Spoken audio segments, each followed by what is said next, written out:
Hi welcome back to my channel. ఈరోజు కథ జత కలిసే 50వ భాగాన్ని వినేద్దాం. తను సిద్ధార్థ్ కాదు బావా అన్నాను. నీకు ఫేస్ ఏం కనిపిస్తుందని అప్పుడే చెప్పేస్తున్నా అన్నాడు బావ. తనేం ఫిజికలీ హ్యాండిక్యాప్డ్ కాదు, ఆ వస్తున్న అతని చేతిలో కర్రతో ఉన్నాడుగా అన్నాను. నేను ఇంకా ఆ మాట పూర్తి చేస్తూ ఉన్నాను. అప్పుడే అతను లోపలికి వెలుతురులోకి వచ్చాడు. కానీ నన్ను సంభ్రమాశ్చర్యాలకి గురి చేస్తూ అక్కడున్నది సిద్ధార్థనే.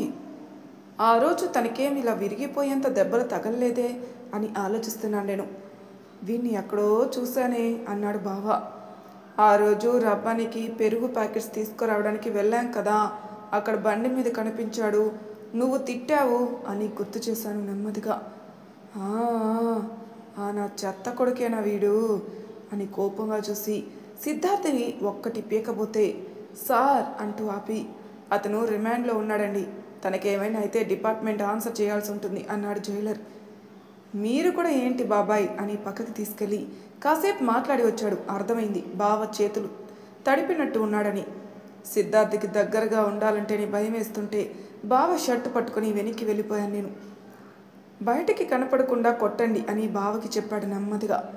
ఆ వెయిటింగ్ రూమ్లోనే మేము ముగ్గురం ఉంటే సిద్ధార్థ్ చేతిని పట్టుకొని వెనక్కి మడిచి, 20 ఏళ్ళకే అంత మగతనం వచ్చేసిందేంట్రా నీకు, ఇంకా చదివేందుకు మానేసి పిల్లల్ని కనలేకపోయావా అని అడుగుతూ చంప మీద 2 పీకాడు బావ. సిద్ధార్థ్ చేయి బావ వెనక్కి మడిచి పట్టుకున్నప్పుడే పెద్ద సౌండ్ వచ్చింది. అలాంటిది కొడుతుంటే ఆ శరీరం మీద ఎర్రగా వాతలు పెట్టినట్టు కనిపిస్తున్నాయి. ఏంట్రా నువ్వు బ్లాక్మెయిల్ చేసేది, రేప్ చేసేది అని పొట్టలో 2 సార్లు గుద్దేశాడు బలంగా. అసలే చాలా వీక్గా ఉన్నాడేమో. సిద్ధార్థ్ నోటి నుండి రక్తం చిమ్మడం మొదలయ్యేసరికి భయంగా బావ చేతిని పట్టేసుకున్నాను నేను. తన చేతికున్న కడియం తీసి నా చేతికిచ్చి, నీ వైపు ఇంత తప్పు పెట్టుకొని మీ నాన్న ఏమంటాడు, డబ్బిస్తాడా, ఎంత ఇస్తాడరా, నువ్వు నీ బాబు సంపాదించిన ఆస్తంతా మా ఒక్క పొలం అమ్మితే వస్తుందిరా, నువ్వెంత నీ బతుకెంత అని నాన్ స్టాప్లో దొరికిన చోటంతా కొమ్ముతూనే ఉన్నాడు బావ. ఇక చాలు బావా, చచ్చిపోతాడు అని ఆపుతున్నాను నేను. ఈ నా కొడుకు బతికి ఎవరికి ఉపయోగం అని బలంగా ఇంకొకసారి నెట్టేశాడు సిద్ధార్థ్ని. ఇటు నుండి అటు వెళ్ళి గ్రిల్స్ని గుద్దుకొని పడ్డాడు సిద్ధార్థ్. సార్ మరీ ఇలా కొట్టేశారేంటి అని సిద్ధార్థని లేపి తన చేతికి కర్రనందించి బలవంతంగా లోపల పట్టుకొని వెళ్ళిపోయాడు జైలర్. వాడిని చూస్తే చంపేయాలనిపిస్తుంది, చెత్త నా కొడుకు అన్నాడు బావ కోపంగా. నాకేం మాట్లాడాలో అర్థం కాక బిక్కమొహం వేసి నించున్నాను నేను. సిద్ధార్థని లోపల సెల్లో వేసి లాక్ చేసి, ఈ అబ్బాయి కేసు క్లోజ్గా Kakinada women police wing SP గారు మానిటర్ చేస్తున్నారండి, వాళ్ళకి తెలిసిన అమ్మాయికి ఏదో చేశాడట, మీకు ఆ అమ్మాయి తెలుసా అని అడిగాడు ఆ జైలర్. కూతురు వరుస అన్నాడు బావ. అయ్యో, మీరింత ఆవేశంగా చెప్పినప్పుడే అనుకున్నాను. మొన్న కూడా ఒక అబ్బాయి వచ్చాడు, ఆవిడ పర్మిషన్ తీసుకునే వచ్చాడు, పోలీసులకు బదులుగా ఆ అబ్బాయి కుమ్మి పడేశాడు. చేతులు కాళ్ళు బెనికి 3 రోజులు కనీస అవసరాలకి మేమే తీసుకోవాల్సిన పరిస్థితి. ఇదిగో మళ్ళీ ఈరోజు మీరు, ఇక ఎన్ని రోజులు పడుతుందో లేవడానికి అని వెళ్ళిపోయాడు అతను. బావ ఆవేశంలో అతని మాటలు పట్టించుకోలేదు. కానీ నేను వెంటనే అతని వెనక వెళ్ళి, ఆ అబ్బాయి పేరేంటి అని అడిగాను. తెలీదు, ఆ ఎస్పీ గారికి తెలిసిన అబ్బాయే కానీ అన్నాడు అతను. వెంటనే నా ఫోన్ నుండి రిషి ఫోటో తీసి చూపించి, ఇతనేనా అని అడిగాను. ఇతనే, మీకు ఇతను కూడా తెలుసా అన్నాడు జైలర్. తెలుసు అన్నట్టు తలూపి థ్యాంక్స్ అని మరొక్కసారి చెప్పేసి పరిగెత్తి వచ్చేసాను బయటకు వచ్చేసరికి బావ సిగరెట్ తాగుతుంటే కళ్ళు పెద్దవి చేసి చూసి, నీకు సిగరెట్ అలవాటు ఉందా బావా అని అడిగాను. టెన్షన్లో ఒక్కటే అని నాకు పిచ్చి లేస్తుంది, ఒక పక్క మీ అత్త వీడు అందరూ కలిసి నాకు మెంటల్ ఎక్కిస్తున్నారు అన్నాడు బావ ఫ్రస్ట్రేటింగ్గా. తన చేతిని గట్టిగా పట్టుకొని థ్యాంక్స్ బావా అన్నాను కళ్ళల్లో నీళ్ళు తిరుగుతుంటే. ఇప్పటికే చాలాసార్లు చెప్పాను, నువ్వు నా మనిషివి, నువ్వు వద్దన్నా నువ్వు అక్కడే ఉంటావని. నా తల నిమిరి, ఇప్పుడు భయం పోయిందా బావ దగ్గర అన్నాడు.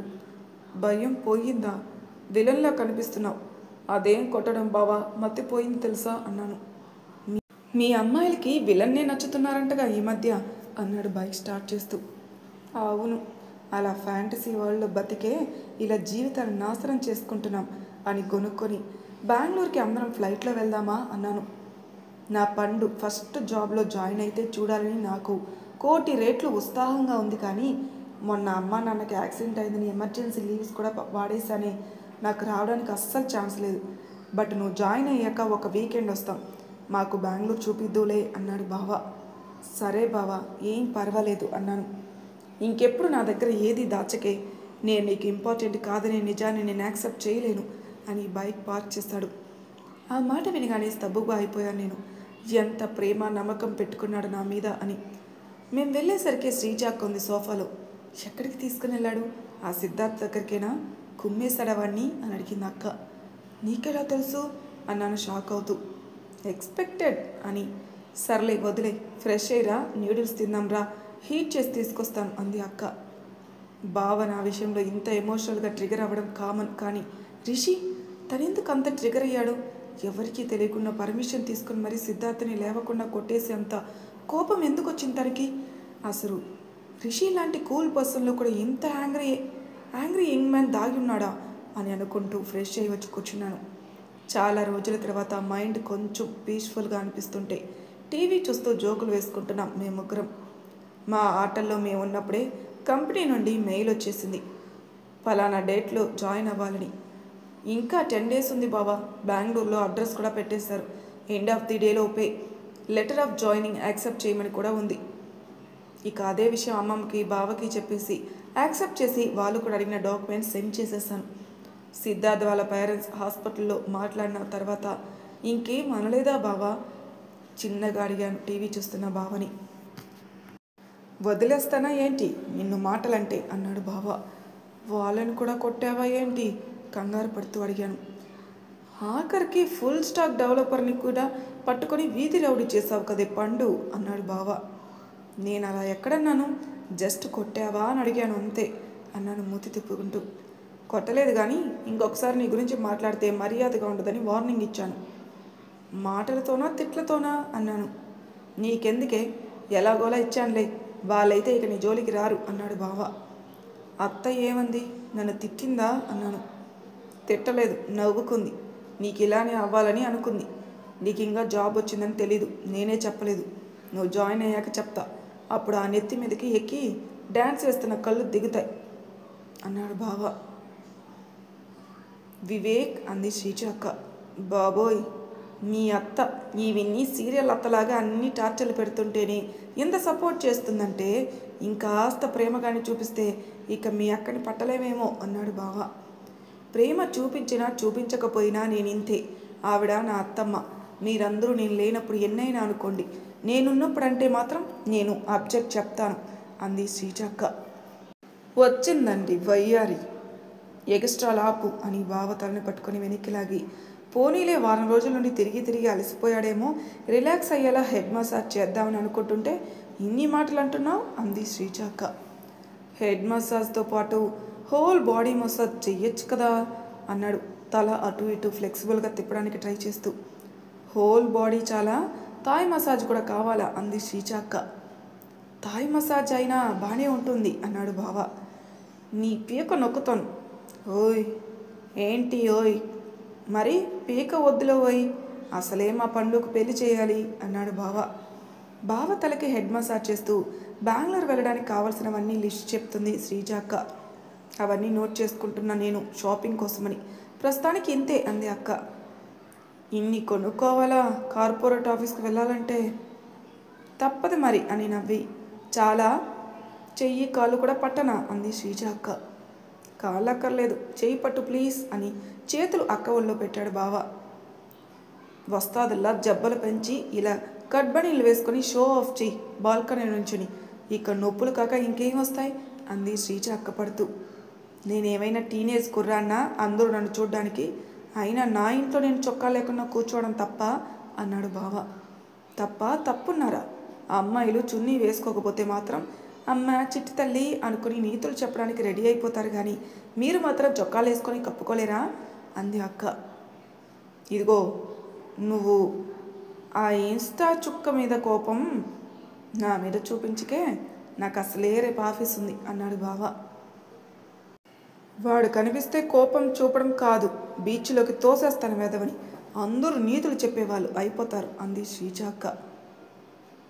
ఆ మాట వినగానే నవ్వు ఆగలేదు నాకు. నవ్వుతూ బావ వైపు చూశాను. వాళ్ళిద్దరూ అలా ఈగో లేకుండా ఉండడం చాలా నచ్చుతుంది నాకు. ఫస్ట్ ఇంటికి వెళ్ళి వచ్చేసాక అప్పుడు షాపింగ్ చేద్దాంలే సుబ్బు, ఇప్పుడు కొనేసిన సర్దే టైం లేదు, మిస్ప్లేస్ అయిపోతాయి అంది శ్రీజ అక్క. అది నిజమే అన్నట్టు తలూపి తర్వాత రోజు కాలేజీకి వెళ్ళాలని అలారం పెట్టుకుని పడుకున్నాను నేను. ఏం అప్పుడే అలారం పెట్టేసుకున్నావు, కాసేపు పడుకో అంది శ్రీజ అక్క. లేదక్క, కాలేజీకి వెళ్ళాలి అని లేచి డ్రెస్ చేంజ్ చేసుకుని కూర్చున్నా శ్రీజ అక్క పక్కనే ప్లాట్ఫామ్ మీద. వివేక్ త్వరగా రా అని పిలిచి నా ప్లేట్లో దోశ వేస్తూ, బద్ధకస్తుడు మీ బావ అంది శ్రీజ అక్క. నేను ఎప్పుడో రెడీ అయ్యాను, నన్ను బద్ధకం అంటావేంటే అని బావ కూడా కూర్చున్నాను నా పక్కనే. చాలే, పొద్దున్నుండి 10 సార్లు లేపితే లేచావు అని బావకి ఒక దోశ వేసి, సుబ్బుని డ్రాప్ చేయి, నాకు కారు వచ్చేస్తుంది అంది శ్రీజ అక్క. చేస్తాలే, నువ్వు తిను అని తనకి కూడా పెడుతూ, డాక్టర్ అపాయింట్మెంట్ తీసుకుంటాను, నీకు కాల్ చేస్తాను టైమింగ్స్ కనుక్కొని అన్నాడు బావ. సరే అన్నట్టు తలూపింది అక్క. నేను షూస్ వేసుకుంటా వచ్చేవే అని వెళ్ళిపోయాడు బావ ప్లేట్ పెట్టేసి. పిల్లల ప్లానింగ్ స్టార్ట్ చేద్దామని ఒకసారి డాక్టర్ కన్సల్ట్ అవుదామని అనుకుంటున్నాం అంది శ్రీజ అక్క. ఆల్ ది బెస్ట్ అక్క అన్నాను. థ్యాంక్ యూ, నీలాంటి బుజ్జి పాప కావాలని కోరుకో అని నవ్వి లంచ్ బాక్సులు ముగ్గురివి తీసిచ్చింది వెయ్యమని. ముగ్గురు లంచ్ బ్యాగ్ ప్యాక్ చేసి ఎవరి బ్యాగుల్లో వాళ్ళవి పెట్టేసి బావతో పాటే కిందికి వచ్చేసాను. జాగ్రత్తే, కాలేజీలో ఎవరికి ఏ ఇష్యూ గురించి డీటెయిల్స్ చెప్పకు అన్నాడు బావ. సరే అన్నట్టు తలూపి వీపుకి చెంపానించి కూర్చుని, మీ అందరినీ వదిలి వెళ్ళాలంటే బాధగా ఉంది బావా అన్నాను. నాకు కూడా అలానే ఉంది, కానీ నువ్వు ఇంత కష్టపడి చదువుకున్నది దీనికేగా, లాంగ్ వీకెండ్ వచ్చిన ప్రతిసారి వచ్చేయి అన్నాడు బావ. చిన్నగా నవ్వి ఊరుకున్నాను నేను. కాలేజీలో నన్ను డ్రాప్ చేసి వెళ్ళిపోయాడు బావ. బావ వెళ్ళగానే నెమ్మదిగా క్లాస్కి వెళ్ళాను. ఇంకా ఎవరికి ఏ విషయాలు బయటికి రాలేదు అనుకుంటూ పూర్వీ దండుపాలెం బ్యాచ్ మాత్రం కొరకొర చూశారు నా వైపు. క్లాస్లో ఫార్మాలిటీకి కూర్చుని మాటి మాటికి కిందికి చూస్తున్న వీసీ సార్ కారు వచ్చిందేమో అని. ఆయన కారు కనిపించగానే సార్ని కలవాలని పర్మిషన్ తీసుకుని క్లాస్ నుండి ఆయన క్యాబిన్కి బయలుదేరాను. కమ్ అని నాకు చెప్పి, లొకేషన్ రీవోక్ అయిందంట కదా, చూసుకున్నావా, ఎప్పుడు జాయినింగ్ అన్నారు సార్. ఆ డీటెయిల్స్ అన్నీ ఆయనకి చెప్పి ఈ 1 year సబ్జెక్ట్స్ ఎలా మేనేజ్ చేస్తారని ఆయన చెప్తుంటే వింటూ కూర్చున్నాను. సో ఇంకా ఏమైనా డౌట్స్ ఉన్నాయా అన్నారు సార్. డౌట్స్ ఏమీ లేవు సార్, చిన్న ఫేవర్ కావాలి అన్నాను. ఫేవరా, ఏంటి? మన కాలేజీలో ఒక విమెన్ లీగల్ సెల్ ఒకటి పెట్టాలని మిమ్మల్ని రిక్వెస్ట్ చేస్తున్నాను సార్. ఇది మాకు టీనేజ్ కాబట్టి డెసిషన్స్ ఎలా తీసుకోవాలో తెలియక మేము తీసుకునే నిర్ణయాలు ఒక్కోసారి చాలా వైల్డ్గా ఎండ్ అవుతున్నాయి. ఒకవేళ అలాంటి టైంలో మాకు ఎవ్వరి హెల్ప్ లేకపోతే చావే శరణం అనే దిక్కుకొచ్చేసాం. అలా అవ్వకూడదంటే మాకు కూడా ఒక ప్రొఫెషనల్ హెల్ప్ ఉండాలి, ట్రస్ట్ వర్తీగా ఉండాలి. ప్లీజ్ ఆ విషయం గురించి ఆలోచించండి సార్, మన కాలేజీలో చదివే 1000 మందికి అది హెల్ప్ అవుతుంది అని రిక్వెస్ట్ చేశాను. అలాంటిది ఆల్రెడీ అప్పట్లో పెట్టడానికి ట్రై చేశాం చిత్ర, కానీ దాన్ని ఎవరూ సరిగ్గా యూజ్ చేసుకోరు, అందరూ మిస్యూజ్ చేసేవాళ్ళే. అనవసరంగా అబ్బాయిలు ఇబ్బంది పడుతున్నారని తీసేశాం అన్నారు సార్. మిస్యూజ్ చేసే అమ్మాయిలు ఎలా ఉన్నారు, మాకు అడ్డు లేదని అధికారం చూసే అబ్బాయిలు కూడా ఉన్నారు సార్. వాళ్ళ వల్ల చాలా ఇబ్బందులు ఫేస్ చేస్తున్నామని, అవి ఇంట్లో చెప్పుకోలేక, బయట ఎవరికీ చెప్పుకోలేక, అసలు బేసిక్ల పట్ల కూడా అవగాహన లేక నోట్లో ఏడవాల్సిన పరిస్థితి వచ్చేసింది అన్నాను. నీకేమైనా ఇబ్బంది జరిగిందా సూటిగా అడిగేశాడు ఆయన. నో, అలాంటిదేమీ లేదు సార్, జస్ట్ నాకు తెలిసిన ఇన్ఫర్మేషన్ చెప్తున్నాను అన్నాను నేను వెంటనే. చూద్దాం, ఈ ఇయర్ యూజీసీకి సెండ్ చేసి వాటిలో ఇది కూడా యాడ్ చేద్దాం, గ్రాంట్స్ వస్తే చూద్దాం అన్నారు సారు. నిజానికి దానికి గ్రాంట్స్ అవసరం లేదు. ఆ లా కాలేజీలో ప్రొఫెసర్స్ అందరూ ఆల్రెడీ లా చదివి బయట ప్రాక్టీస్లో ఉంటారు కాబట్టి వాళ్ళని హెడ్గా పెట్టి ఖాళీగా ఉన్న ఒక రూమ్లో 2 బెంచులు వేసి కూడా పెట్టేయచ్చు. ఎందుకో ఆయనకి దాని మీద అంత ఇంట్రెస్ట్ లేనట్టు అనిపించింది నాకు. ఓకే సార్ అనేసి ఆయనకి థ్యాంక్స్ చెప్పేసి లేచి ఆ రూమ్ బయటకు వచ్చేస్తుంటే అనిపించింది, అసలు నేనేమైనా తప్పు చేశానా, నేనెందుకు దాక్కోవాలి, తప్పు చేసింది తను, శిక్ష పడుతుంది తనకి. ఆయనకి దీని సీరియస్నెస్ అర్థం కాక ఇలా అంటున్నారని అనిపించి మళ్ళీ వెనక్కి వెళ్ళాను. ఏంటమ్మా మళ్ళీ వచ్చావు అన్నారు సార్ నవ్వుతూ. సార్ కొంచెం టైం ఉందా, మాట్లాడచ్చా, పర్మిషన్ కోసం అడిగాను. అంటే ఆయన లేదు అన్నా పర్లేదు వినండి అని చెప్పేదాన్ని, కానీ దేవుడి దయ వల్ల ఉందని అన్నారు ఆయన. సరే అని ఆయన ముందు కూర్చుని, ఇందాక మీకు చెప్పిన సిచ్యువేషన్ నాకే జరిగింది సార్, ఆ సఫర్ అయిన వాళ్ళలో మోస్ట్ రీసెంట్ నేనే అన్నాను. వాట్ అన్నారు సార్ వింతగా చూస్తూ. ఎస్ సార్, యాక్చువల్లీ ఈ విషయాన్ని అందరితో డిస్కస్ చేసేంత ధైర్యం కూడా నా దగ్గర లేదు, అందుకే కళ్ళు మూసుకొని చెప్తున్నాను. ఆ రోజు ఫెస్ట్ అప్పుడు మన కాలేజీలోకి క్రాష్ చేశాడని ఒక అబ్బాయిని తిట్టారు కదా. తను నేను జస్ట్ ఫ్యూ మంత్స్ లవ్లో ఉండాలని అనుకున్నాం, కానీ కుదరలేదు. ఆ తర్వాత ఆ అబ్బాయి నన్ను ఇప్పటిదాకా టార్చర్ చేస్తూనే వచ్చాడు. ఇక అవన్నీ కాదని మొన్న నా మీద రేప్ అటెంప్ట్ చేశాడు. ఆల్మోస్ట్ ప్రాణాలు పోతాయనుకున్న టైంలో దేవుడిలా ఎవరో వచ్చి కాపాడారు. ఆ సిచ్యువేషన్ నుండి వచ్చాను కాబట్టే నాకు సీరియస్నెస్, సెన్సిటివిటీ అర్థమవుతున్నాయి. నాకు తెలుస్తుంది మీకు ఆ విషయం అంత పెద్దదిగా అనిపించకపోవచ్చు, బట్ ఒక పాయింట్ ఆఫ్ టైంలో తప్పు మనది కాదని తెలుసు. బయటికి చెప్పుకుంటే వాడిని జైల్లో పెడతారని తెలుసు, కానీ ఎలా చెప్పుకోవాలో తెలియదు చూడండి. అది చాలా చాలా నరకంలా కనిపించింది సార్.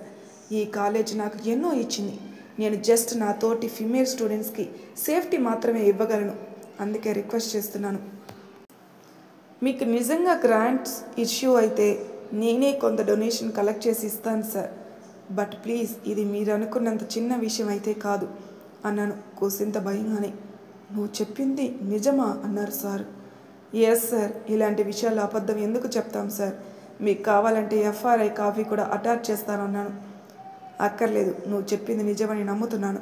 ఆ బ్యాచ్ అందరినీ రస్టికేట్ చేసేస్తున్నాను. అండ్ నువ్వు చెప్పిన ఐడియా ఇంప్లిమెంట్ చేసే బాధ్యత నీదే. ఫండ్స్ ఇప్పటి వరకు 1,00,000 ఉన్నాయి. మిస్లీనియస్ ఖర్చులకి ఉంచాను, అవి నువ్వు యూజ్ చేసుకోవచ్చు. బట్ నీ ఐడియా ఇంప్లిమెంట్ చేయడమే కాదు, దానిని స్టూడెంట్స్లోకి తీసుకుని వెళ్ళే బాధ్యత కూడా నీదే. నేను హెల్పింగ్ స్టాఫ్కి చెప్తాను, ఒక రూమ్ మొత్తం క్లీన్ చేసి నీకు అందిస్తారు. Do what ever you want అన్నారు సార్. థ్యాంక్ యూ సార్ అని వెంటనే వచ్చేసాను బయటికి. మరి తర్వాయి భాగంలో ఏం జరుగుతుందో స్టెప్స్లో తెలుసుకుందాం. అంతవరకు నా ఛానల్ సబ్స్క్రైబ్ చేయని వాళ్ళు ప్లీజ్ సబ్స్క్రైబ్ చేసుకోండి, లైక్ చేసి షేర్ చేయండి, మీ అభిప్రాయాలు నా కామెంట్ రూపంలో తెలియచేయండి. Thank you for listening.